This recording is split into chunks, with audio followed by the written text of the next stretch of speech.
Bħala ċittadini u residenti f'Malta, aħna nistħu bik. Dan intqal minn grupp ta' 160 akademiku u kittib Malti fittra l-President tal-Parlament Ewropew u l-Europarlamentari Nazzjonalista Roberta Metsola. F'din l-ittra huma ikkritikawha bl-aktar mod miftuħ dwar l-aġir tagħha fil-konfront tal-ġenoċidju li twettaq minn Iżrael f'Gaza.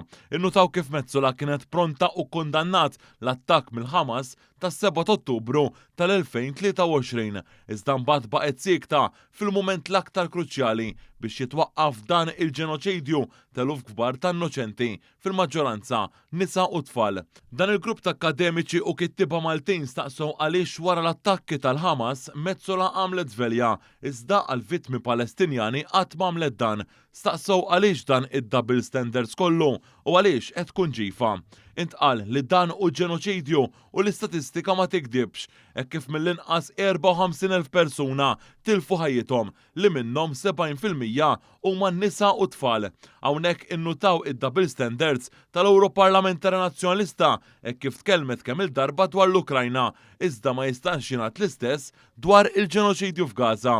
F'intervista riċenti b'mod surreali, Metsola wkoll qalet li ħadd ma jgħidilha li tfaċilitat ġenoċidju għajr għall-Partit Laburista. Inkwieta li you might go down in history bħala persuna li kienet willingly jew le genocide enabler. L-unika persuna li tajtek hija l-Partit Laburista. Le, mhux vera.